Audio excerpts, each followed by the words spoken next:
est Steve Coll, je suis conseiller aux entreprises pour un organisme qui s'appelle la Société d'aide au développement des collectivités.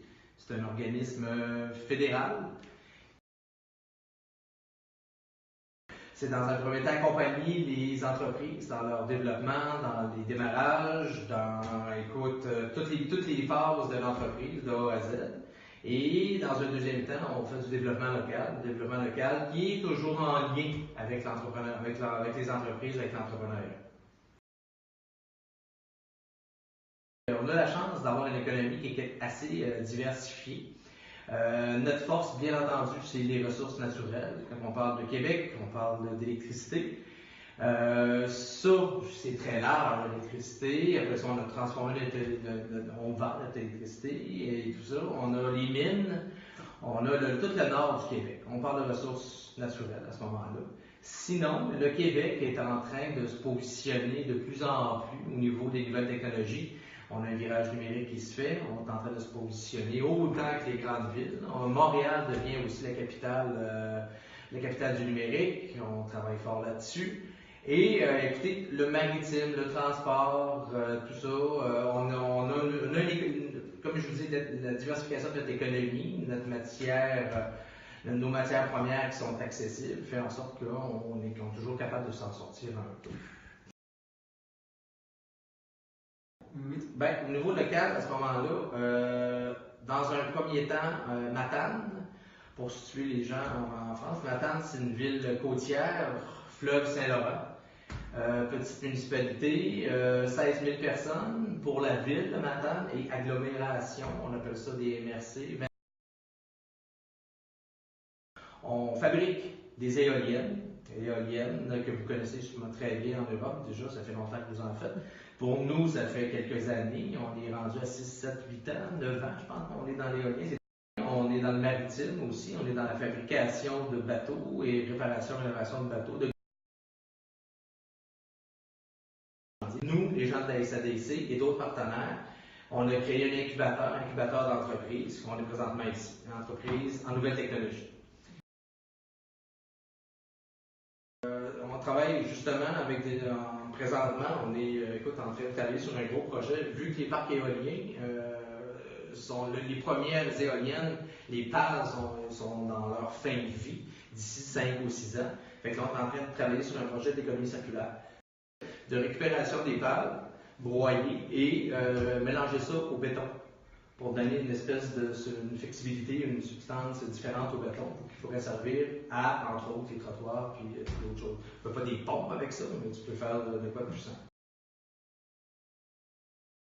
On a du commerce, bien entendu. On a du commerce de détail assez diversifié. On retrouve pratiquement tout ce qu'on a de besoin pour une petite ville.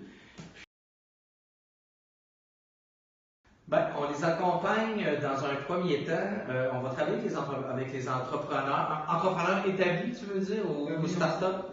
Start-up et entrepreneurs, les deux. OK, parce que, mettons, on commence avec un start-up. Quelqu'un qui a une idée d'entreprise, peu importe secteur d'activité, à ce moment-là, il peut venir nous voir, s'asseoir avec nous, et nous, on va travailler sur un projet de A à Z. On le prend au départ, on le prend à l'idée avec rien, une feuille, crayon, il y a une idée de business, on le prend là et on essaye de travailler le projet avec la personne.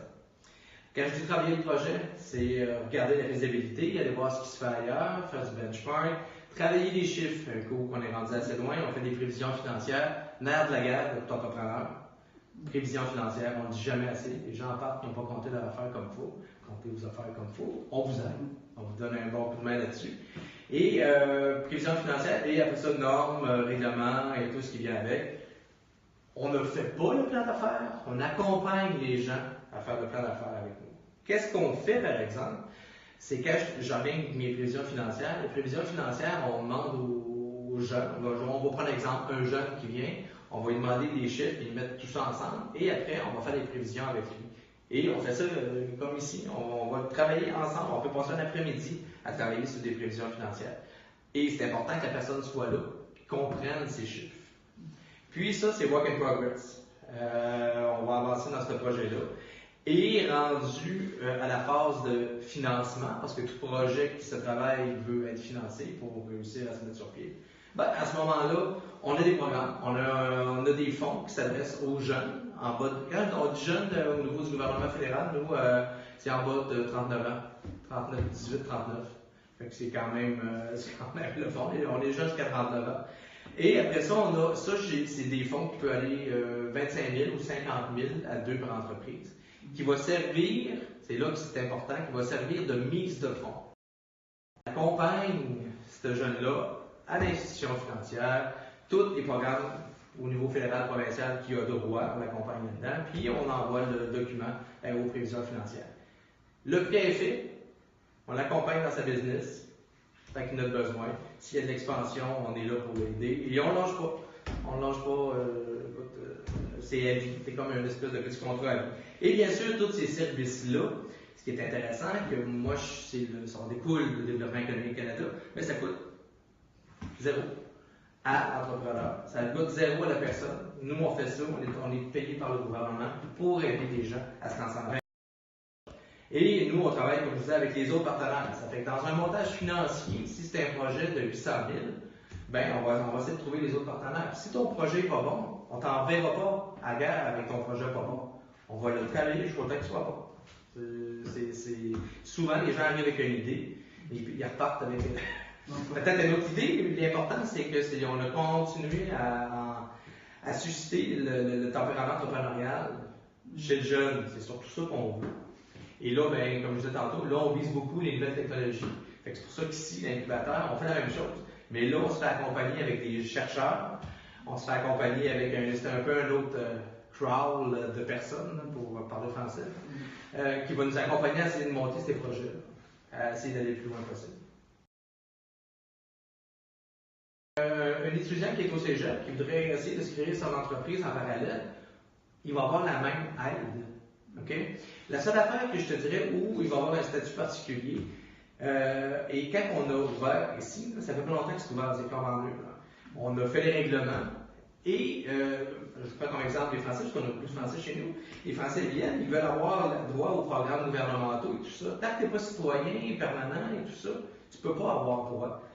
Nous, ici, on a mis un règlement à part en disant en processus de. Fait que si vous êtes en processus de. Tu as fait ta demande de citoyenneté, tu es admissible. J'attends pas que tu aies ta demande. OK? On ne perd pas de temps avant. Fait que je peux te prendre ça. Je t'accompagne, je te montre ton projet, ça ne te coûte rien, parce que tu es en processus de